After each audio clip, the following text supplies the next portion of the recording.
Le père découvrait chaque jour des traces d'aiguilles sur le bras de son fils, et la vérité le mit à genoux. Bonjour à tous. Profitez de ces moments de calme et de réflexion en contemplant Chicago au hiver, humide et froid, comme si le ciel lui-même partageait le souffle lourd des ouvriers sous les lumières jaunes tamisées des banlieues. Dans un vieil immeuble, où la rouille maculait les balcons et où les portes en bois grinçaient à chaque coup de vent, vivait un homme de 38 ans, Andrew. Il travaillait comme balayeur de voirie. Émacié et buriné par le soleil et le vent, ses yeux étaient constamment cernés de cernes, non seulement à cause des doubles journées de travail, mais aussi à cause des nuits blanches qui avaient suivi le décès de sa femme, Marie, décédée d'une insuffisance rénale un an plus tôt. Leur fils unique, Lucas, aujourd'hui âgé de 15 ans, était en 3e à l'école publique voisine. Il avait toujours été un bon élève, peu d'amis, toujours à l'heure à la maison, jamais du genre à causer des ennuis. Mais depuis la mort de sa mère, quelque chose avait changé chez Lucas. Il n'était ni bruyant ni rebelle comme les autres adolescents, mais son silence grandissant troublait profondément Andrew. Ce matin-là, avant que le soleil ne perce le brouillard par la fenêtre, Andrew sortit de sa chambre, prenant soin de ne pas réveiller son fils. Le petit déjeuner était déjà prêt, 2 tranches de pain grillé nappées de confiture et une tasse de lait chaud. Mais Lucas n'était pas encore sorti. Andrew a frappé à la porte de son fils. « Lucas, il est temps de se lever. Tu vas être en retard. » Pas de réponse. Andrew ouvrit lentement la porte et trouva son fils affalé sur son bureau, endormi, la lampe allumée. Il s'approcha et posa doucement une main sur l'épaule de Lucas. « Lucas, pourquoi dors-tu ici? Va te coucher. » Lucas se réveilla en sursaut, les yeux rouges et épuisés. Il marmonna, « J'étudiais tard. » Il se passe quelque chose? Pourquoi m'évites-tu? Tu ne me parles plus, tu as sauté le petit déjeuner toute la semaine et tu t'endors sans arrêt comme ça. Lucas ne dit rien, la tête baissée. Andrew le regarda, le cœur lourd. Il prit une profonde inspiration. Je ne lis pas dans les pensées, Lucas. S'il se passe quelque chose, parle-moi. Ne m'inquiète pas. Je vais bien, répondit doucement Lucas, comme s'il voulait simplement que la conversation se termine. Mon fils, je ne veux pas continuer à deviner ce que tu penses ou ressens. C'est épuisant de te voir me rejeter chaque jour. Le garçon baissa la tête et entra dans la salle de bain sans un mot. La porte se referma doucement, mais pour Andrew, ce fut comme une gifle. Il soupira et retourna à la table de la cuisine. Le lait avait refroidi. La chaise en face de lui était vide, comme pour lui rappeler que, dans cette maison, il était le seul à tenter encore de s'accrocher à quelque chose qui lui échappait peu à peu. À la station de collecte des déchets près de la station de métro Englewood, Andrew travaillait l'après-midi avec Ethan, un ami proche et collègue de longue date. Ils nettoyaient souvent ensemble les mêmes rues poussiéreuses et encombrées de circulation. Ce jour-là, alors qu'il poussait le chariot à ordures dans une ruelle étroite, Ethan lui dit « Tu as l'air épuisé. » Encore des problèmes avec l'enfant? Andrew secoua la tête. Ils ne discutent pas. Ils restent silencieux. Et ce silence est pire que des cris. Ethan essuya la sueur de son front et parla avec sympathie. Je comprends. Un adolescent, sans mère, il peut se transformer en inconnu sous tes yeux. Mais il faut être patient, Andrew. J'essaie. Mais j'ai l'impression de perdre mon fils, et je ne sais pas pourquoi. Ethan posa une main sur l'épaule de son ami et hocha la tête. Reste à ses côtés. Même s'il ne dit pas un mot, il a besoin de quelque chose sur quoi s'appuyer. Ne le laisse pas croire qu'il est seul. Ce soir-là, en rentrant à la maison, Andrew vit Lucas assis sur le canapé, son sac à dos serré contre lui. Il venait de rentrer de cours. En voyant son père, Lucas se leva vivement. « Je vais étudier à l'étage. »« Attends, » dit Andrew. « Assieds-toi une minute. On discute. » Lucas hésita, puis s'assit, les 2 mains sur les genoux, les yeux détournés de son père. « Ta mère te manque ?» demanda doucement Andrew. « Ouais. Moi aussi. Chaque soir, en rentrant, j'espère encore la voir cuisiner, et toi, en train de déblatérer sur des choses étranges à l'école. » Les choses ne sont plus comme avant, dit Lucas, sans toujours le regarder. Non, pas du tout. Mais on est toujours là l'un pour l'autre, non? Lucas pinça les lèvres, puis se leva. Je dois réviser. Andrew serra les poings sous la table, suivant du regard la silhouette de son fils qui disparaissait dans l'escalier. Il y avait quelque chose en lui qu'il ne pouvait atteindre, et cela lui donnait l'impression de perdre peu à peu sa place de père. Ce soir-là, Andrew était assis sur le balcon et fumait une cigarette pour la première fois depuis des années. Il n'en avait pas touché une depuis le diagnostic de Marie. Mais ce soir-là, il avait besoin de quelque chose pour garder les pieds sur terre. De l'autre côté du bâtiment, Madame Isabelle, une voisine veuve et curieuse, est sortie pour arroser ses plantes. Lucas a changé ces derniers temps. Des cernes, il marche toujours comme un fantôme. Quelque chose ne va pas, Andrew? Une affaire de famille, répondit sèchement Andrew. Eh bien, on dit que là où il y a de la fumée, il y a du feu.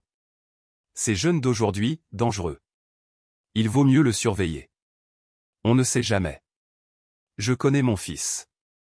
Bien, répondit Isabelle en retournant vers son appartement, mais pas avant d'avoir lancé un dernier commentaire. Beaucoup de parents pensent savoir. En fait, ils n'y connaissent absolument rien. Andrew écrasa sa cigarette, le regard perdu dans l'obscurité entre les bâtiments. Le silence était si épais qu'il entendait le tic-tac de l'horloge dans le salon. C'était le seul bruit qui lui rappelait que le temps continuait de s'écouler et qu'il était toujours impuissant. Le lendemain matin, Andrew fut réveillé par des pas légers. Lucas sortait de la maison sur la pointe des pieds. Il n'était que 5 heures du matin. Lucas? Le garçon sursauta. Je voulais juste aller me promener. Pourquoi ne pas dormir un peu plus? Je n'arrivais pas à dormir. Tu me caches quelque chose? Il n'y a rien.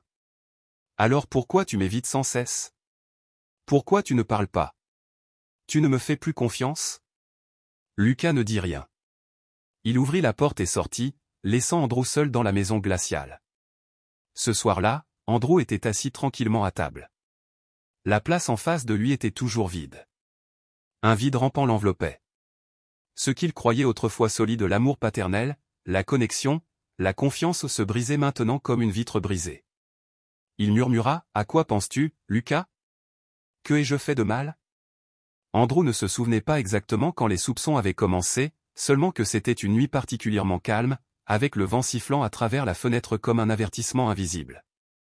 Lucas venait de finir de prendre sa douche. L'eau avait cessé de couler, mais la lumière de sa chambre était toujours allumée. Andrew s'apprêtait à étendre des vêtements lorsqu'il s'est souvenu qu'il avait laissé une serviette dans la chambre de son fils. Lucas, frappa-t-il doucement. J'ai presque fini, dit la voix de Lucas depuis la salle de bain. Sans attendre, Andrew ouvrit la porte pour récupérer la serviette. Mais dès qu'il entra, son regard se posa sur le sac à dos de Lucas partiellement ouvert, une bretelle pendante. Un éclair traversa son esprit. Il jeta un coup d'œil autour de lui, puis s'approcha. Il n'avait jamais eu l'habitude de vérifier les affaires de son fils, mais cette fois, sa main bougea d'elle-même et abaissa la fermeture éclair. À l'intérieur du sac à dos se trouvait un petit sac en plastique opaque niché parmi quelques manuels scolaires. Lorsqu'il l'ouvrit, Andrew resta figé. À l'intérieur se trouvait un kit de seringues à usage unique, une petite boîte sans étiquette et plusieurs lingettes alcoolisées. Tout était d'une propreté irréprochable, d'une propreté méticuleuse. Son cœur battait fort. Une sensation de brûlure le parcourut de la poitrine à la tête. Andrew resta figé pendant plusieurs secondes, puis rangea rapidement tout, ferma le sac et s'assit sur le bord du lit, avec l'impression que le sol sous lui avait disparu. Juste à ce moment-là, Lucas entra. Il portait une chemise à manches courtes, ses cheveux encore humides. Andrew leva les yeux, sur le point de dire quelque chose, mais son regard se posa sur le coude de son fils. Il y avait de petites ecchymoses sombres et groupées. Pas des piqûres d'insectes, mais autre chose. Elles étaient régulièrement espacées, comme des marques d'aiguilles. Andrew s'efforçait à rester calme. « Qu'est-il arrivé à ton bras ?» Lucas tressaillit et remonta rapidement sa manche. « Rien. J'ai heurté le bureau. » « Quel genre de boss laisse des traces pareilles? Tu me crois aveugle? » « Je vais bien. » « Vraiment. » Andrew ne dit rien d'autre. Il fixa simplement son fils, ses yeux reflétant une tempête d'émotions qu'il ne pouvait dissimuler. Lucas se détourna, se dirigea vers son bureau et s'assit en silence. Le dîner de ce soir-là se passa dans un silence si lourd et étouffant que même le faible bruit d'une cuillère frôlant une assiette résonna dans l'esprit d'Andrew comme un marteau frappant l'acier. Chaque fois qu'il regardait son fils, un mot tournait sans relâche dans ses pensées, tournoyant comme un cyclone, dépendance, un mot qu'il n'avait jamais associé à Lucas, qu'il n'aurait jamais imaginé pouvoir faire de l'ombre au nom de son fils. Une fois la vaisselle débarrassée, Andrew s'assit seul dans le bourdonnement silencieux du salon, allumant son vieil ordinateur. L'écran éclairait son visage tandis qu'il tapait fiévreusement, le cœur battant point signe de toxicomanie, traces de seringue, manque de sommeil, sevrage point chaque résultat lui semblait un coup de poignard. Son souffle s'arrêtait à chaque paragraphe. Les adolescents toxicomanes peuvent avoir des ecchymoses au niveau du coude ou du haut du bras. Ils cachent souvent des seringues, évitent les repas de famille, s'endorment pendant la journée et connaissent de brusques sautes d'humeur. Andrew déglutit difficilement. Chaque mot traçait un portrait qu'il ne voulait pas reconnaître. Chaque description correspondait trop parfaitement à Lucas. Ses mains devinrent froides. Ce froid ne venait pas de la pièce, mais d'un endroit profond en lui, un endroit où la peur avait pris racine. Plus tard dans la nuit, alors que Lucas montait les escaliers, la voix d'Andrew résonna dans le couloir. « Asseyez-vous. » Lucas se figea, ses yeux tombant au sol, refusant de rencontrer ceux de son père. « Que me caches-tu » demanda Andrew d'un ton sec. « Je te l'ai dit, je vais bien » répondit Lucas d'un ton neutre. « Quelles sont ces marques sur ton bras ?»« Je ne veux pas parler de ça. » Andrew frappa la table du poing. Le bruit fit trembler le verre. « Tu ne veux pas » s'exclama-t-il d'une voix forte. « Tu crois que, avoir le droit de ne pas le faire ? Sais-tu seulement ce qui m'est passé par la tête ?» Lucas fit un pas prudent en arrière. « Tu comptes te jeter dans le même trou qu'eux ? C'est ça ? » Lucas tressaillit. « Tu penses que je suis toxicomane ? Alors dis-moi, c'est quoi cette seringue que j'ai trouvée dans ton sac à dos ? Qu'est-ce qu'il y a dans cette boîte à médicaments banalisée ? Tu crois que je ne sais pas utiliser Google ? » Lucas resta figé, les poings serrés. « Je ne suis pas accro. Je n'ai rien fait de mal. » Alors explique-le. « Je ne peux pas. » Ces 3 mots blessèrent Andrew plus profondément que tout le reste. Il s'effondra sur la chaise derrière lui, le visage entre les mains. Lucas recula silencieusement, se retourna et disparut dans sa chambre. Il ferma la porte sans un mot. La maison, autrefois remplie de bruits ordinaires, sombrait dans un silence qui n'était plus paisible, il était étouffant. Le lendemain matin, quand Ethan est venu chercher Andrew pour le travail, il a immédiatement remarqué le regard distant et brisé sur le visage de son ami. Ce qui s'est passé ? Andrew le regarda, les yeux creux. Je crois que Lucas se drogue. Ethan se raidit. Quoi ? J'ai trouvé des seringues dans son sac à dos, dit Andrew d'une voix brisée. Il a les bras meurtris. Il s'endort dans des endroits étranges, cachant des médicaments sans étiquette. Il refuse de me parler. Ethan resta silencieux un long moment, puis dit doucement, ce n'est peut-être pas ce que tu crois. Ne tire pas de conclusions hâtives. Je ne peux plus me permettre de faire des suppositions, répondit Andrew, l'amertume montant. J'ai déjà perdu ma femme. Je ne peux pas perdre mon fils unique en plus.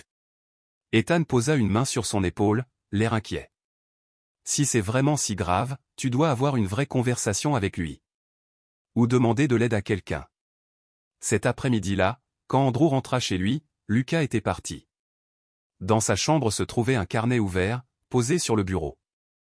Andrew entra, scrutant chaque recoin du regard. Une patère de rechange. Un verre vide. Un carnet de croquis poussiéreux sur l'étagère. Des objets ordinaires, pourtant, à cet instant précis, il semblait murmurer quelque chose qu'Andrew ne comprenait pas vraiment. Chaque objet était comme un cri discret, implorant d'être entendu. Puis, on frappa à la porte. Madame Isabelle se tenait sur le seuil, un sac poubelle à la main. Mais elle ne partit pas immédiatement. Elle s'attarda, à voix basse. « Votre fils se comporte bizarrement ces derniers temps, dit-elle. Je l'ai vu se faufiler dans la pharmacie un matin. Tôt. Ça ne me semble pas normal. » Andrew fronça les sourcils. « Quelle pharmacie ? » Ce petit sur Main Street, répondit-elle. Je l'ai vu là-bas. Lundi. Après son départ, Andrew resta immobile pendant un long moment, comme si toutes ses peurs se transformaient lentement en une forme monstrueuse juste devant lui. Plus tard dans la soirée, quand Lucas revint enfin, Andrew l'attendait déjà dans le couloir. Il ne parla pas. Il se contenta de le fixer du regard. Lucas passa sans un mot. Sans un regard. Sans un salut. La distance qui les séparait ressemblait désormais à un canyon, large et froid. Andrew se détourna, mais le cri qui montait en lui refusait de s'éteindre. « Fils, que se passe-t-il vraiment ?» Après des jours de tension insupportable, la maison, autrefois refuge, ressemblait à une prison. Le silence de Lucas n'était plus doux. Il était comme du verre, transparent, mais impossible à percer, coupant Andrew à chaque tentative. Tôt le lendemain matin, alors que Lucas dormait encore, Andrew entra dans la chambre de son fils, non pas par colère ou suspicion, mais par désespoir. La peur avait pris le dessus. Il fouilla les tiroirs, le placard, sous le lit. Et là, dans une vieille boîte à chaussures, il la trouva. Une petite pochette noire. À l'intérieur se trouvaient 3 seringues usagées, enveloppées dans du papier toilette, ainsi que des bouts de papier décolorés, flous, probablement des emballages de médicaments. Pas d'étiquette. Pas de notice. Pas de marque. Juste des objets. Des objets qui faisaient battre son cœur comme un tambour de guerre. Ses mains tremblaient. Il tenait la bourse comme s'il tenait son propre cœur brisé. Il sortit de la pièce, ferma la porte et s'affala sur une chaise. Son étreinte se resserra autour de la preuve. Ses lèvres se pincèrent jusqu'au sang. Ce soir-là, Lucas n'avait même pas retiré son sac à dos quand Andrew lui bloqua le passage. « Nous devons parler. » Lucas hésita, incertain, mais ne bougea pas. Andrew s'avança et posa la pochette sur la table. « Qu'est-ce que c'est ?» Lucas se figea. Son visage était décoloré. Il fixait la pochette comme une grenade prête à exploser. « Tu comprends ce que c'est ?» demanda Andrew, la voix tremblante. « Tu sais combien d'enfants meurent à cause de seringues comme celle-ci » Lucas commença à respirer lourdement. « Je ne les utilise pas comme tu le penses. »« Pas comme je le pense ?» Andrew s'approcha. « Alors explique-moi. Pourquoi me caches-tu tout ça ? Tu m'évites, tu sautes des repas, tu me caches des choses, et, c'est ce que je trouve ?» Lucas n'a rien dit. Andrew hurla, la douleur le déchirant comme un feu. « Veux-tu te suicider comme ta mère ? Elle n'est partie que depuis peu, tu comptes me quitter aussi ?» Pour la première fois, quelque chose se brisa chez Lucas. Sa voix s'éleva, furieuse. « Ne parle pas de maman comme ça. Tu crois que je ne souffre pas ? Tu crois que je suis en pierre ? Tu es tout ce qu'il me reste d'elle, et maintenant tu détruis même ça. Je ne suis pas ce que tu crois.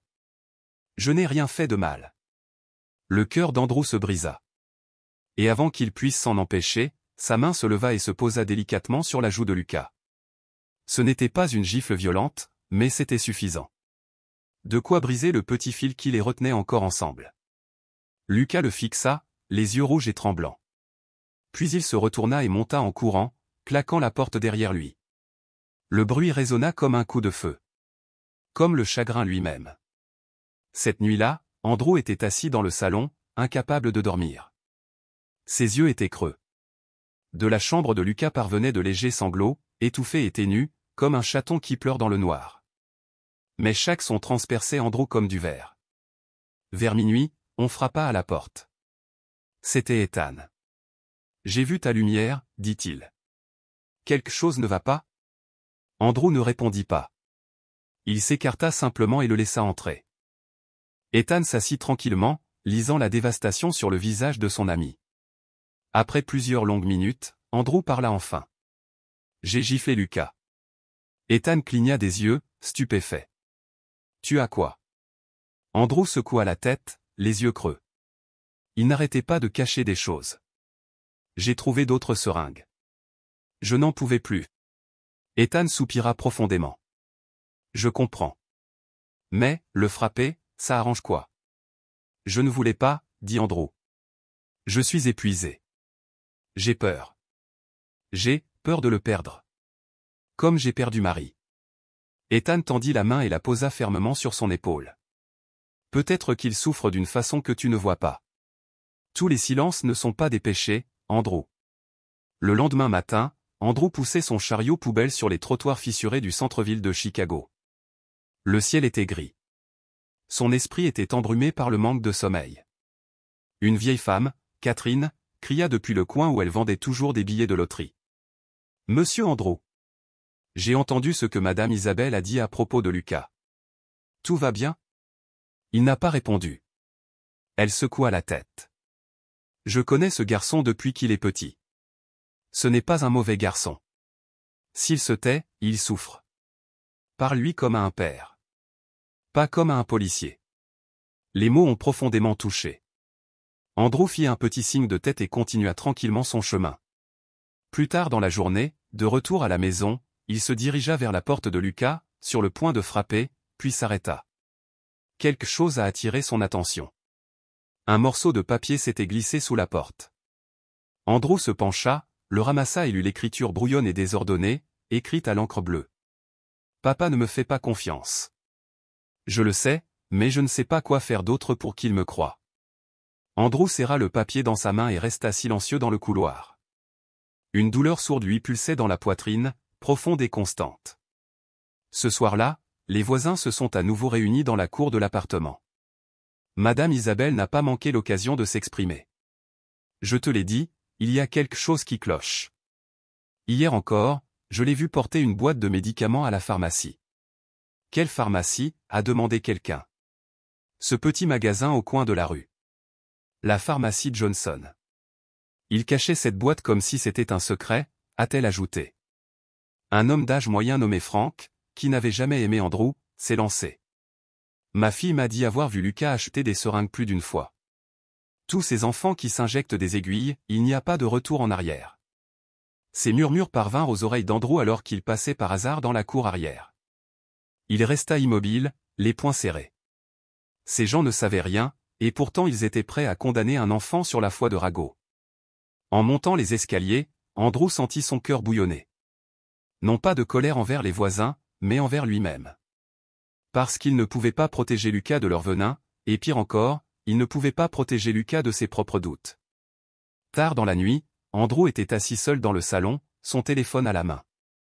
À l'écran, un message non envoyé à Lucas s'affichait, quelques lignes seulement, « Si jamais tu veux parler, je suis là pour t'écouter. » Mais il ne l'envoya pas. Sa main trembla. Il l'effaça. Le retapa. L'effaça à nouveau. À la fin, il s'est simplement murmuré, « Lucas, où es-tu vraiment ?» 3 jours passèrent. La petite maison resta figée. Lucas ne parlait pas à Andrew. Il allait tranquillement à l'école, revenait, mangeait très peu et restait enfermé dans sa chambre. Andrew n'essayait pas non plus d'engager la conversation. La culpabilité le gardait silencieux, mais la suspicion ne s'estompait jamais. Elle lui restait accrochée comme un crochet de fer froid dans la poitrine douloureuse et lancinante. Puis, jeudi matin, Andrew a décidé de prendre congé. En partie par épuisement, mais surtout parce qu'il avait besoin de savoir ce que faisait réellement son fils. Il se leva à 4 heures du matin, se cacha derrière le rideau de la fenêtre, le cœur battant la chamade en entendant la porte de Lucas s'ouvrir. Le garçon sortit discrètement, son sac à dos en bandoulière. Andrew enfila rapidement un manteau, retira son bonnet et se glissa dehors pour le suivre. Gardant ses distances, Lucas traversa 3 pâtés de maison et s'arrêta devant une petite boulangerie appelée la boulangerie de Marie, nichée dans un coin du quartier. Andrew l'avait à peine remarqué auparavant. L'horloge indiquait seulement 4h50 du matin. Lucas est entré. À travers la vitre embuée, Andrew le vit enfiler un tablier et rejoindre une femme d'âge mûr, probablement la propriétaire. Ils commencèrent à faire du pain, pétrir la pâte, badigeonner les petits pains de dorure à l'œuf. La pièce baignait dans une douce lumière, un confort étrange. Mais le cœur d'Andrew se sentait encore plus embrouillé. « Il travaille » marmonna Andrew. 3 heures plus tard, Lucas quitta la boulangerie, son sweat à capuche relevée, et traversa rapidement plusieurs pâtés de maison en direction d'une route principale. Andrew a continué à le suivre. Le garçon s'arrêta devant une petite pharmacie avec une vieille enseigne Pharmacie Smith après avoir jeté un coup d'œil autour de lui, il entra. Andrew attendit, puis s'approcha, faisant semblant de regarder à travers la vitrine. À l'intérieur, il vit Lucas parler à une jeune pharmacienne petite, cheveux bruns bouclés, blouse blanche. Elle lui semblait familière. Lucas sortit un papier plié de son sac à dos et désigna une petite boîte derrière le comptoir. La jeune fille hocha la tête et récupéra la boîte, identique à celle qu'Andrew avait vue auparavant. Lucas paya avec une poignée de pièces et quelques billets froissés. Après avoir reçu le médicament, il baissa la tête, la remercia et partit pour rentrer chez lui. Andrew resta figé. Un frisson lui parcourut l'échine. Pourquoi achète-t-il des médicaments ici? Pourquoi me les cacher? Pourquoi travailler le matin juste pour acheter des médicaments? Il se détourna et se dirigea vers la gare routière. La tête pleine de théories, il s'interrogea. Quel est ce médicament? Si ce n'est pas une drogue, alors c'est quoi? Cet après-midi-là, Andrew se présenta à la station-service comme d'habitude. Ethan sirotait un café. En voyant son ami, il parut surpris. « Je pensais que tu avais pris toute la journée de congé. Je devais travailler. Mais ce matin, j'ai suivi Lucas. » Ethan se redressa. Qu'a-t-il fait? Il se réveillait à 4h30, allait à la boulangerie et travaillait jusqu'à 8h. Puis il s'arrêtait à la pharmacie, achetait une boîte de médicaments et rentrait chez lui. Il travaille si tôt? Ouais. Ethan se gratta la tête. Il essaie probablement de gagner son propre argent. Peut-être d'économiser pour quelque chose. Les enfants font ça. Andrew secoua la tête. Il dépense son argent en médicaments. Et pas en médicaments classiques. Sans étiquette, sans ordonnance. Il le cache comme si c'était dangereux. Ethan se tut. Au bout d'un moment, il dit, peut-être que quelqu'un le force. Comme un trafiquant de drogue. Un intermédiaire. Tu y penses? J'ai pensé à tout. Ça pourrait être grave, Ethan. Ethan regarda son ami avec inquiétude. Alors, qu'est-ce que tu vas faire? Andrew ne répondit pas. Il fixait simplement le lointain, où le ciel prenait une teinte dorée pâle et poussiéreuse au coucher du soleil. Tout semblait annoncer un orage imminent non pas à l'extérieur, mais à l'intérieur de sa propre maison. Ce soir-là, quand Lucas rentra à la maison, Andrew ne dit pas un mot. Il resta simplement assis à table, regardant son fils monter les escaliers sans une seule réprimande. Mais dans son esprit, une décision prenait forme. Il avait besoin de preuves. Il avait besoin de savoir, de voir par lui-même. Le lendemain, Andrew se rendit à un stand d'électronique au marché de Maxwell Street. Il s'entretint avec un jeune homme nommé Daniel, le propriétaire du magasin. J'ai besoin d'une petite caméra. Cachée. Sans fil. Capable d'enregistrer sur une carte mémoire. Daniel haussa un sourcil. Qui espionnes-tu? Mon fils. Laisse-moi deviner. Tu soupçonnes la même chose qu'à la télé. Andrew n'a rien dit. Daniel hocha la tête, sortit une caméra pas plus grande qu'1 pouce et expliqua comment l'installer et l'utiliser. Elle pouvait être installée dans un coin de placard ou à l'intérieur d'une lampe de bureau. Elle pouvait aussi enregistrer du son. Andrew a payé et est parti tranquillement. Cette nuit-là, Lucas ferma sa porte à clé comme d'habitude. Une fois endormi, Andrew la déverrouilla avec un double de clés et installa la caméra sur l'étagère, braquée sur le bureau. Il se comportait comme un voleur, mais au lieu de voler, il cherchait à regagner une confiance perdue. Le lendemain, il a ouvert son ordinateur portable et a visionné les images. Il vit Lucas rentrer chez lui, verrouiller la porte, tirer les rideaux, puis ouvrir un tiroir. Il en sortit la boîte à médicaments la même qu'Andrew avait vue, ainsi qu'un flacon d'alcool isopropylique, des cotons et une seringue neuve. Lucas se nettoya le bras et s'injecta calmement. Sans tremblement. Sans peur. Comme quelqu'un qui l'avait fait 100 fois. Ensuite, il écrivait quelque chose dans un petit carnet, puis rangeait tout. Pas de téléphone. Pas d'appel. Pas de jeu. Juste un enfant qui s'injecte, puis écrit tranquillement dans un journal. Andrew s'effondra sur sa chaise. Ses lèvres étaient si serrées qu'elles saignaient. La confusion le submergea comme une tempête. Si c'était un médicament, pourquoi son fils ne le lui avait-il pas dit? Mais si c'était dangereux, pourquoi était-il si calme, si seul? Toute raison cédait désormais la place à la peur. Et la rage qui s'était accumulée toute la semaine commença à fermenter. Lucas ignorait toujours qu'il était surveillé. Il continuait d'aller à l'école, au travail, et rentrait chez lui aussi silencieux que d'habitude. Mais Andrew n'en pouvait plus. Sous la lumière jaune lasse, il regarda son fils passer devant le salon en silence. Il tenait dans sa main la clé USB contenant les images, soit une preuve accablante, soit une lame s'enfonçant plus profondément dans le cœur d'un père. La clé USB était posée sur la table comme un objet étranger, brillant faiblement dans la pièce sombre. Andrew avait regardé les images 3 fois, chaque visionnage déclenchant une nouvelle tempête en lui. L'image de Lucas injectant quelque chose dans le haut du bras. puis écrivant doucement dans son petit carnet. Le visage si engourdi qu'il semblait détaché de la vie. Cela ne quittait pas l'esprit d'Andrew. Aucune explication. Aucun signe visible indiquant que le garçon avait besoin d'aide. Juste une action répétée, comme un rituel imprégné de mystère. Ce soir-là, à 21h précises, Lucas ouvrit sa porte, se dirigeant probablement vers la cuisine. Andrew était assis à la table à manger, sa main posée sur la vieille boîte à médicaments, la clé USB posée à côté. Le plafonnier projetait des ombres nettes sur son visage, lui donnant un aspect sombre et pierreux. Lucas se figea à cette vue. Ses yeux passèrent de la boîte à médicaments à la clé USB, puis se fixèrent sur le regard de son père. « Tu es entré dans ma chambre ?» demanda Lucas, sa voix tendue comme une corde sur le point de se rompre. « Oui » répondit Andrew sans nier. « J'ai tout vu. Vous m'avez filmé sans permission. J'avais le choix ? Tu t'es caché de moi, tu m'as évité, tu t'es injecté quelque chose. Tu penses que je n'ai pas le droit de savoir ?» Lucas s'avança, le visage pâle. « Tu ne comprends rien. Alors explique-moi. » Andrew frappa la table. « C'est quoi ce médicament ? Pourquoi te lèves-tu à 4 heures du matin pour aller travailler, puis l'achètes-tu en cachette et te l'injectes-tu tous les jours comme un toxicomane ? Tu essaies de mourir devant moi. » Lucas baissa les yeux, serrant fermement la boîte. « N'y touche pas, » a-t-il dit sèchement. « Tu as si peur que je sache la vérité ? Tu ne comprends pas, et tu n'as jamais essayé de comprendre, parce que tu ne m'en as jamais laissé l'occasion. Vous vivez dans cette maison comme un étranger, pas de conversation, pas de contact visuel, pas de partage.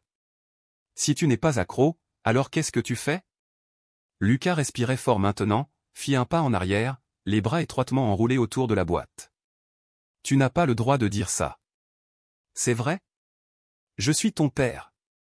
J'ai le droit, quand je vois mon fils se piquer comme un drogué. Je ne suis pas un drogué. » Alors qu'est-ce que c'est ? Cria Andrew. Où vas-tu encore te taire ? Continuer à te cacher et me laisser imaginer le pire ? Lucas commença à trembler, ses yeux étaient rouges.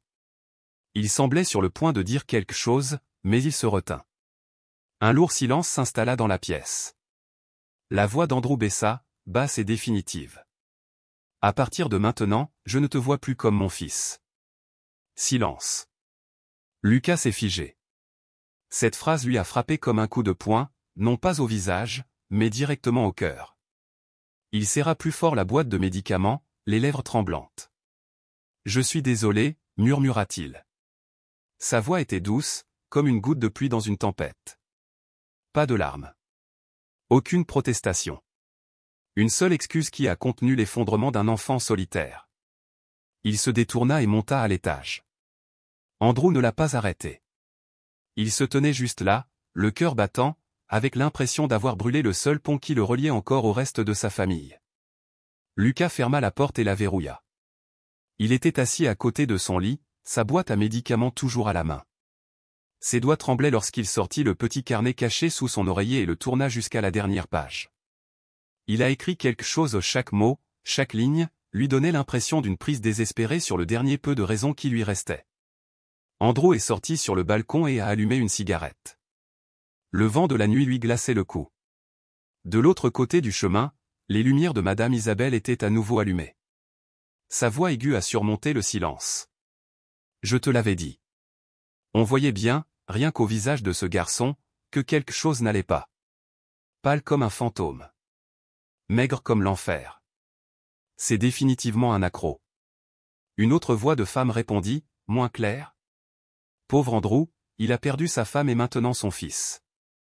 Andrew a écrasé la cigarette contre la balustrade du balcon. Sa poitrine semblait remplie d'un rocher qui l'étouffait.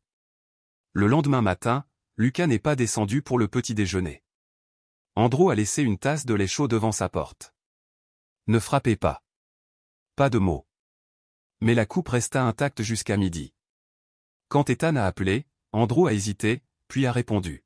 « Tu tiens le coup ?» demanda Ethan. « Je ne sais plus. Ce qui s'est passé ? J'ai dit à Lucas que je ne le considérais plus comme mon fils. » La ligne est restée silencieuse pendant un long moment. Puis Ethan soupira. « Andrew, pourquoi dis-tu ça ? Je ne sais pas ce qui m'a pris. Je l'ai vu se faire une injection. J'ai perdu le contrôle. Tu pensais le protéger. Mais ce que tu as fait, c'est de le pousser d'une falaise. Les enfants n'ont pas besoin de père parfait. Ils ont juste besoin de leur père là-bas. Andrew n'a rien dit. Sa poitrine se serra au souvenir des yeux de Lucas. Pas en colère. Pas haineux. Juste rempli d'une tristesse silencieuse et douloureuse.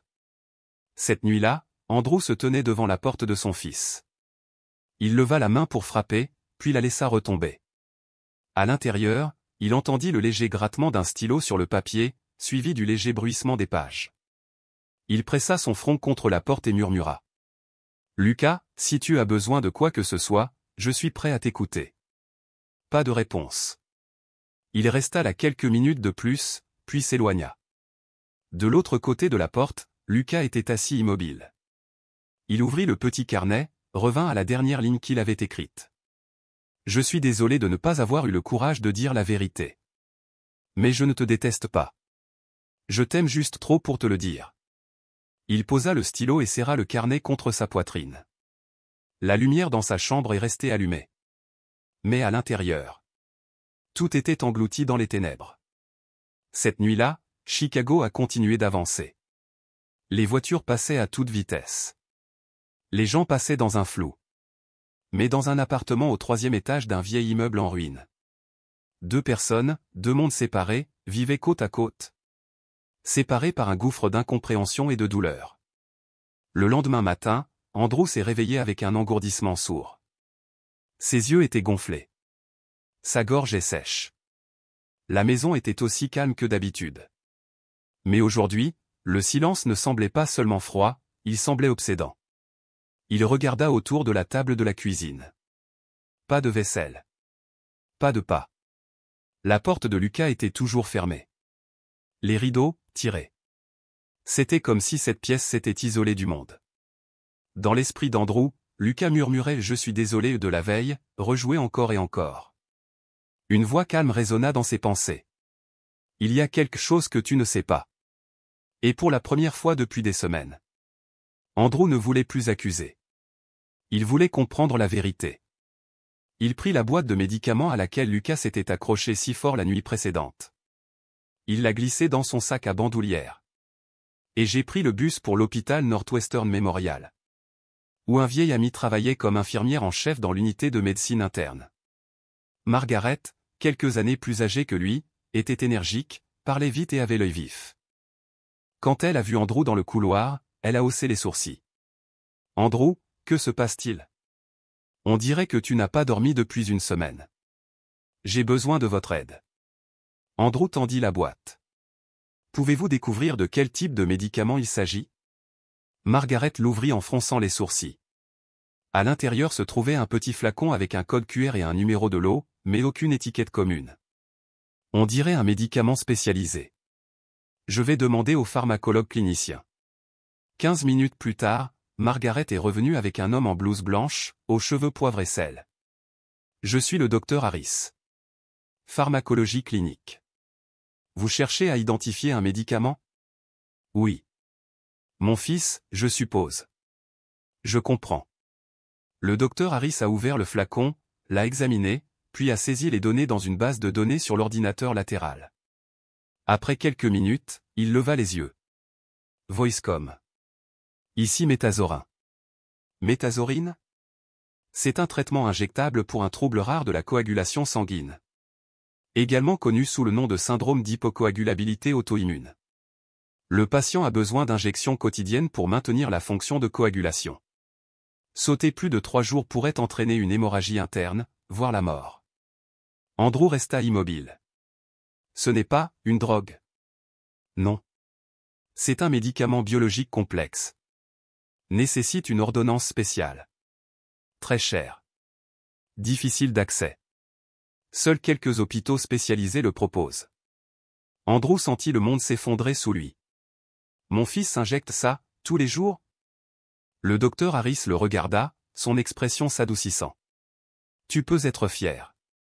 Peu d'adolescents peuvent gérer seuls une telle situation. Andrew fit un pas en arrière, ses genoux faillirent céder. Margaret lui attrapa le bras. Andrew, veux-tu que j'appelle quelqu'un pour toi? Il secoua la tête, les yeux remplis de larmes. Je lui ai dit que je ne le voyais plus comme mon fils. Sur le chemin du retour, Andrew s'est assis en silence dans le bus 27. La lumière du soleil entrait par les fenêtres, mais elle n'apportait aucune chaleur. Ses mains tremblaient lorsqu'il sortit son téléphone. Une pensée le saisit. Il devait en savoir plus. Tout de suite. De retour à la maison, il se précipita dans la chambre de Lucas. Pour la première fois, il ne s'agit pas de chercher des preuves, mais de trouver des réponses. Il a soulevé l'oreiller. Il n'y a rien là-bas. Mais quand il ouvrit le tiroir sous le bureau, il a trouvé un dossier fin soigneusement rangé dans une enveloppe en papier jaune. Il l'a ouvert. À l'intérieur se trouvaient des documents de diagnostic clinique, portant clairement le nom de Lucas Carter, 15 ans. Date de l'examen, une semaine après le décès de Marie, la femme d'Andrew. Diagnostic, syndrome d'hypocoagulabilité auto-immune. Traitement, injection quotidienne de méthasorine, 2 ml par jour, par voie sous-cutanée ou intramusculaire. Remarque, nécessite une surveillance étroite. Un soutien psychologique est recommandé si la famille a récemment vécu une perte. Derrière cela se trouvait une copie d'un reçu, méthasorine, un flacon à $97. Total, 6 flacons à $582. Andrew s'effondra au sol. Sa vision se brouilla à cause des larmes. Sous les documents se trouvait un prospectus d'emploi à temps partiel de la boulangerie de Marie. Écrit à la main à l'encre bleue. De 5h à 8h, $4 l'heure. Étudiant bienvenu.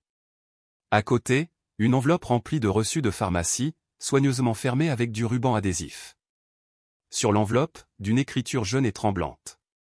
Si papa trouve ça, alors je suppose que je ne pourrai plus le cacher. Andrew se leva lentement et se dirigea vers le lit. La pièce, bien que inchangée, semblait désormais celle d'un étranger. Non pas parce que c'était différent, mais parce qu'il n'avait jamais vraiment vu il. Il s'assit au bord du lit et enfouit son visage dans ses mains. La première larme est tombée sans prévenir. Pas de sanglots. Pas de cris. Juste une onde silencieuse, se répandant dans son corps comme un brouillard froid et rampant. Ce garçon, il a porté ça tout seul pendant une année entière. Il travaillait avant l'aube. Il s'injectait pendant que je dormais. Gagnait quelques centimes, juste pour survivre. Et moi? Je l'espionnais, je l'accusais. Le poussant plus profondément dans un coin ombragé. Il se souvint de la phrase cruelle qu'il avait lancée comme une arme. À partir de maintenant, je ne te vois plus comme mon fils. Cette phrase est revenue comme une lame, mais cette fois, elle a poignardé son poitrine. Le vent faisait bruisser les pages des dossiers médicaux. La lumière de fin d'après-midi s'est posée doucement sur le sol. Dans cette pièce silencieuse remplie de documents et de poussière, un homme de 38 ans. Épuisé par le travail, brisé par le chagrin et dévasté par l'incompréhension. J'ai pleuré comme un enfant. Il s'étouffa en sanglotant. Lucas, tu as grandi et survécu, sans ton père. Andrew resta assis sur le lit de son fils. Sa tête était basse. Ses bras flasquent le long de son corps, comme si la vie avait été retirée de son corps. Dans son esprit, un flot de souvenirs s'entremêlait. Lucas souriant en brandissant un test avec une note élevée. Lucas tenant la main de sa mère une dernière fois à l'hôpital. Lucas, seul dans le noir, s'injecte, juste pour rester en vie. Maintenant, tout était clair. Pas de drogue. Pas de rébellion.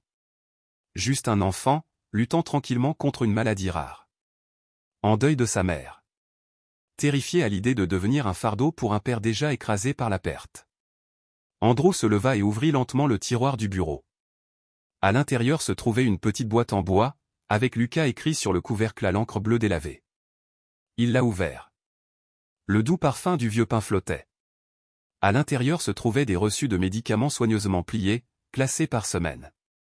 Un journal à couverture souple, usé et effiloché sur les bords. Une petite pochette en tissu contenant quelques pièces et billets en moins de $20. Un morceau de dentelle blanche, probablement découpé dans la chemise de sa mère, brodé avec le nom Marie. Andrew a pris le journal. Ses mains tremblaient. Son cœur battait fort, comme s'il le suppliait de passe pour l'ouvrir. Mais il l'a fait.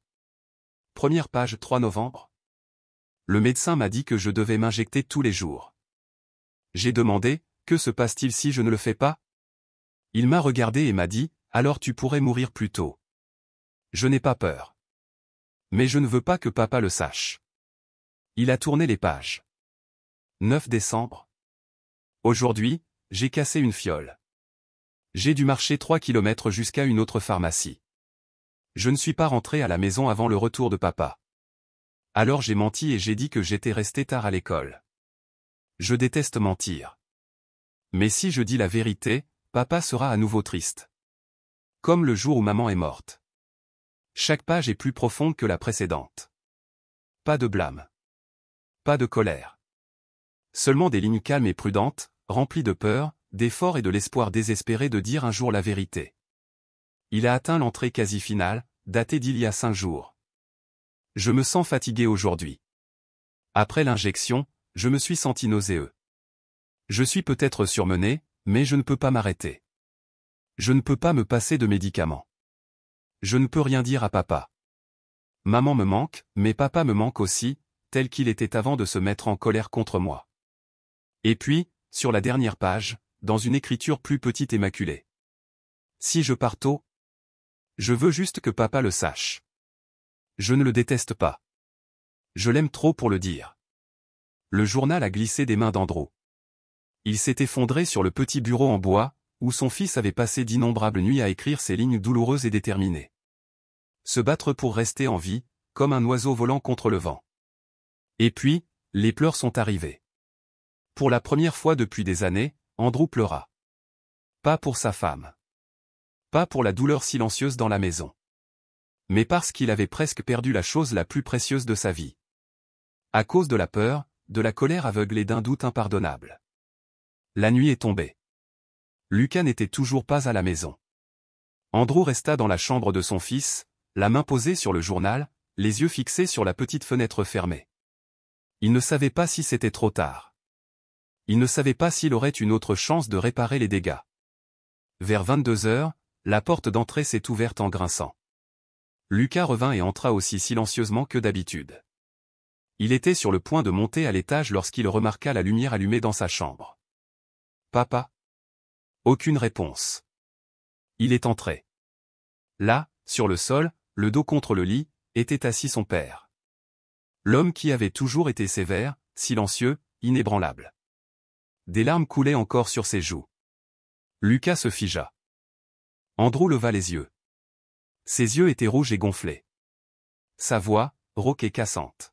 « Je suis désolé. » Lucas n'a rien dit. Andrew se leva lentement.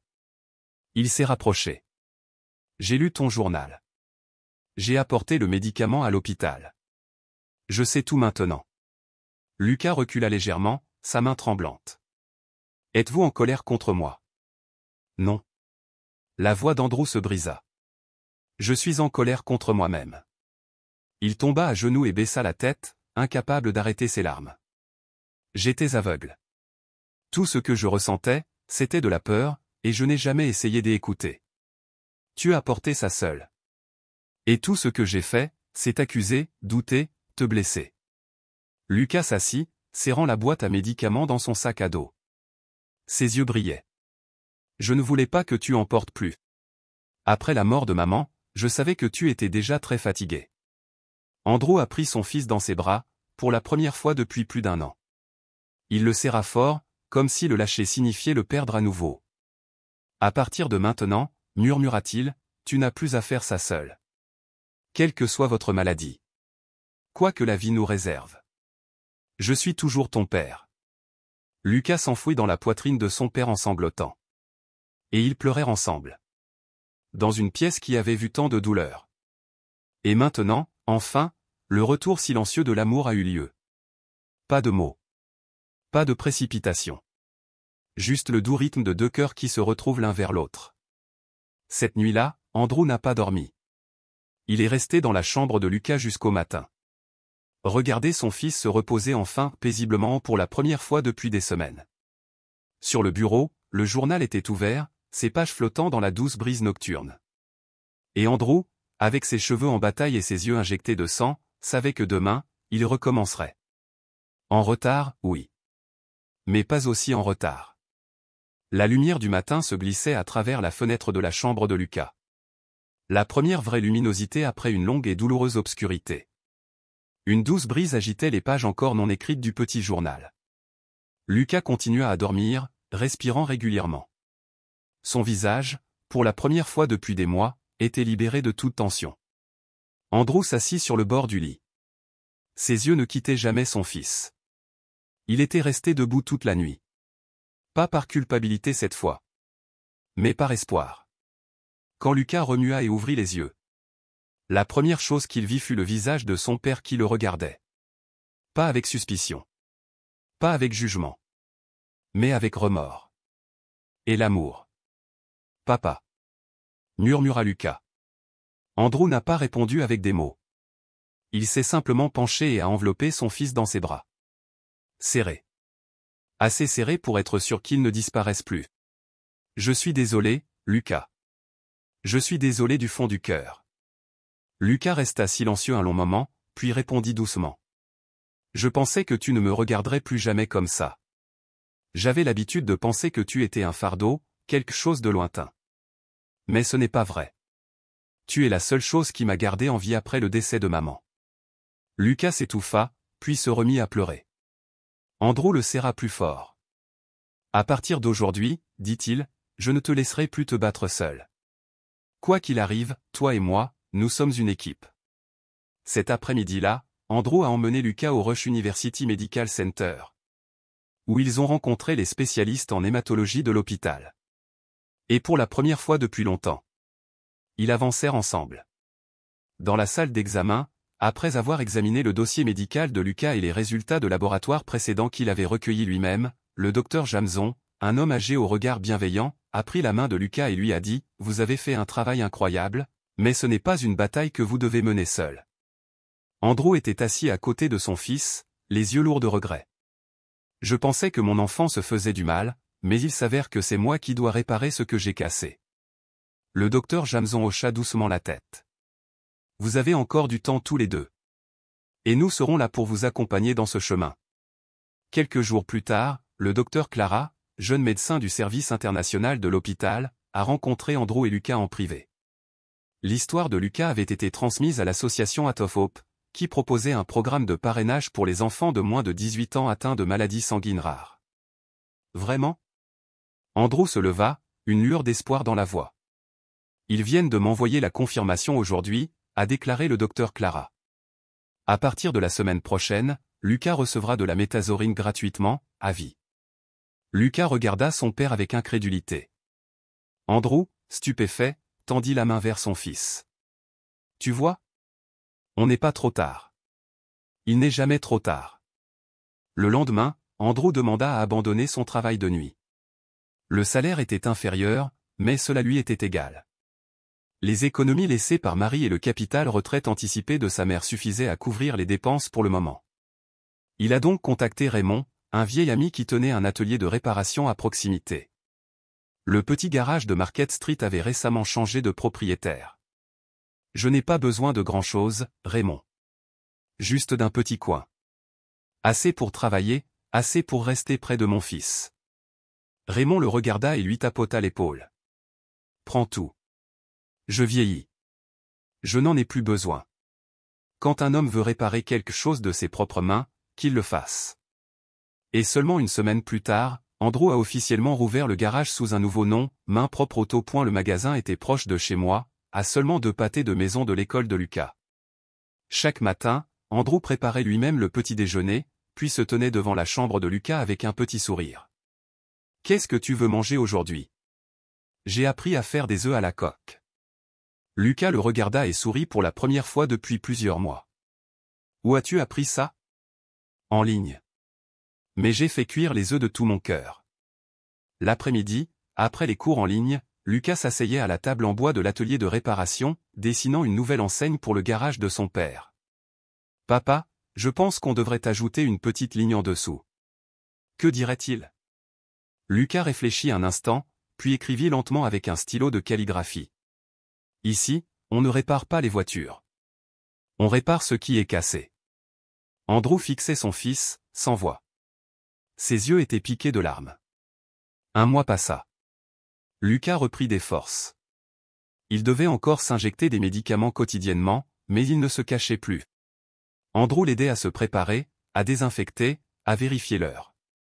Chaque fois, Andrew lui tenait la main et lui racontait une anecdote pour le distraire. À l'époque, je m'évanouissais rien qu'en regardant une seringue à l'hôpital. Lucas a ri.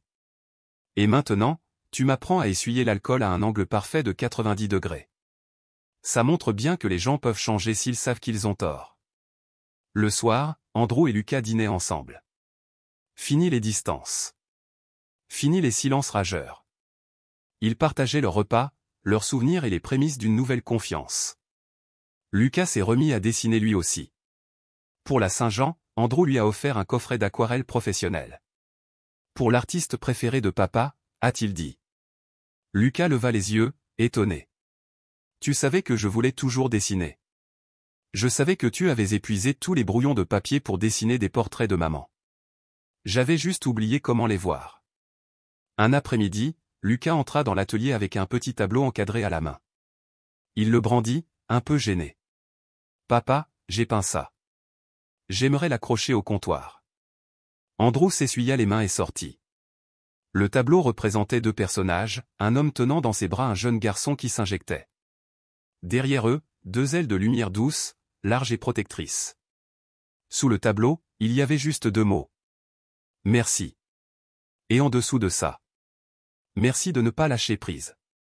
Andrew ne pouvait pas parler. Il prit son fils dans ses bras et le serra longtemps. La nouvelle du voyage incroyable d'Andrew et Lucas commença à se répandre dans le quartier de Little Village. Quelques semaines plus tard, tout commença par un article touchant dans l'édition dominicale du Chicago Tribune, dans la section Vie et Humanité. Titre, Du doute à l'amour, un père apprend à aimer avant qu'il ne soit trop tard. L'article a été écrit par une jeune journaliste nommée Martha Reed, qui était passée main propre auto. Elle voulait faire changer un pneu et a entendu Andrew parler du journal de son fils. Martha a demandé la permission d'écrire l'histoire. À sa publication, tout le quartier a été en effervescence. Pour la première fois depuis longtemps, les gens se sont arrêtés, ont respiré et se sont demandé. Ai-je vraiment écouté les gens que j'aime? Ce matin-là, alors qu'Andrew essuyait la porte vitrée du magasin, Madame Catherine, la vendeuse de billets de loterie qui s'asseyait toujours au coin de la rue, s'arrêta. Andrew, j'ai lu l'article. J'ai pleuré toute la matinée. Tu es un père merveilleux. Andrew essuya la sueur de son front, troublé. Je ne suis pas un père formidable. Je suis juste un père qui a failli perdre son fils, et qui a eu la chance d'avoir encore du temps. Après la publication de l'article, Lucas a reçu des centaines de messages d'encouragement de la part d'anciens camarades de classe, d'anciens professeurs, et même d'inconnus. Un après-midi, un groupe de lycéens s'est présenté devant la boutique, portant une grande toile signée par tous. Pour Lucas, notre inspiration. Nous sommes fiers d'avoir étudié avec toi. Lucas tenait la toile, les mains tremblantes. Papa. Je n'ai jamais pensé que je méritais que quiconque se souvienne de moi. Tu as vécu plus honorablement que des gens 10 fois plus âgés que toi, Lucas. Ce n'est pas seulement l'amour qui leur est venu. La vérité a aussi éclaté au grand jour. Et ceux qui les avaient autrefois blessés par des paroles cruelles devaient désormais en subir les conséquences. Un jour, Madame Isabelle, la voisine qui avait autrefois répandu la rumeur selon laquelle Lucas était toxicomane, s'est présentée à la porte du magasin. Elle tenait un sac de viennoiserie à la main. Je veux m'excuser. Andrew la regarda calmement. Tu n'as pas besoin d'apporter de viennoiserie. Ne parle simplement pas des autres si tu ne les comprends pas. J'ai eu tort. Lucas sortit. Il ne dit rien. Il hocha simplement la tête. Sans colère. Sans rejet. Son pardon silencieux fit monter les larmes aux yeux de Madame Isabelle. Même l'ancienne enseignante de Lucas, qui avait déclaré un jour sans détour, il n'ira nulle part s'il reste attaché à une seringue, a dû faire face à des réactions négatives après que son commentaire a refait surface dans la section des commentaires de l'article. Thomas, le responsable du quartier, a été contraint de se présenter devant le comité résidentiel et de présenter des excuses publiques. Il parlait à voix basse et les yeux baissés. J'ai mal jugé un enfant. Et j'ai mal jugé un père. Lucas n'a pas assisté à l'audience. Mais lorsqu'il a visionné l'enregistrement plus tard, il a simplement déclaré. Ça suffit. Je n'ai pas besoin qu'il s'agenouille. Je veux juste que les gens comprennent que toutes les seringues ne signifient pas quelque chose de honteux. Inspirée par leur histoire, la communauté a aidé à créer une petite organisation à but non lucratif appelée Main Jointe, un fonds qui soutient les étudiants atteints de maladies rares en leur donnant accès à des médicaments et à des soins psychologiques. Lucas a été choisi comme visage de la campagne. Il a peint une grande œuvre, un arbre dénudé perdant ses feuilles à côté d'un jeune arbre vert et frais, symbolisant le lien entre parents et enfants, toujours unis même lorsqu'ils semblaient autrefois si éloignés. Andrew a également commencé à accepter des invitations pour prendre la parole dans des lycées locaux. Lors de sa première intervention, il se tenait sur scène, nerveux, la voix rauque. Un jour, j'ai manqué d'écouter mon fils. Et j'ai failli le perdre. On n'a pas besoin d'enfants parfaits. Il faut juste apprendre à écouter avant qu'il ne soit trop tard. Lors de sa deuxième conférence, un étudiant s'est levé et a demandé. « As-tu toujours peur de perdre ton fils ?» Andrew sourit. « Non. Depuis que mon fils m'a serré dans ses bras et m'a pardonné, je sais que nous nous sommes vraiment trouvés. » L'auditorium tout entier s'est levé pour applaudir. La vie entre père et fils s'installa dans un rythme calme et régulier. Lucas continuait à s'injecter des médicaments tous les matins, mais sans se cacher ni avoir honte. Après chaque injection, il peignait un petit dessin pour exprimer ses sentiments du jour. Un matin, il dit à son père. « Chaque injection est un coup de pinceau dans le tableau de ma vie. » Andrew s'est ébouriffé les cheveux. « Et c'est moi qui tiendrai ta palette. Je ne laisserai pas une seule goutte se perdre. » À la fin de l'année, Lucas a reçu une bourse d'art en ligne d'une académie du Royaume-Uni. Il a soumis un portfolio de peinture exprimant son parcours émotionnel à travers la maladie et la survie. Parallèlement à cela, il a écrit une lettre en anglais américain et en anglais britannique, concluant ainsi. « Si vous avez déjà pensé n'être qu'un fardeau, regardez ceux qui choisissent de rester à vos côtés. Ils n'ont pas besoin que vous soyez parfait. Ils ont juste besoin que vous existiez assez longtemps pour apprendre à vous aimer. » Lucas Carter. Sur le bureau de Lucas se trouvait un nouveau dessin. Un père et son fils parcouraient le quartier de Little Village à vélo. Dans le ciel, un nuage ressemblait au visage souriant d'une femme, Marie. En dessous, écrit à la main. « Nous sommes toujours là et nous allons bien, grâce à toi, maman. » Andrew n'avait plus peur de perdre son fils. Car il savait qu'à partir du moment où ils s'étaient serrés l'un contre l'autre dans la pénombre du couloir, ils s'étaient véritablement retrouvés non seulement par le sang, mais par choix. Le choix de pardonner. Le choix de rester. Le choix d'aimer, même tard. Cette histoire nous rappelle profondément l'importance de l'écoute, de l'empathie et de la compassion au sein de la famille. Que le silence et la suspicion ne soient jamais la fin de ce qui peut encore être guéri. Les enfants n'ont pas besoin de parents parfaits. Ils ont juste besoin de personnes prêtes à les soutenir. Et parfois, ce qui ressemble à une mauvaise action est en réalité un effort discret pour survivre. Choisissez la confiance. Choisissez de demander, pas de juger. Car certaines excuses, si elles tardent à arriver, risquent de ne jamais atteindre les oreilles auxquelles elles étaient destinées. Et certains sentiments d'amour, s'ils ne sont pas exprimés, peuvent être perdus à jamais. Si vous avez aimé cette histoire, nous vous invitons à l'aimer et à vous abonner à notre chaîne. Votre soutien nous motive à continuer à partager des histoires touchantes presque chaque jour. Nous vous en sommes très reconnaissants. À bientôt.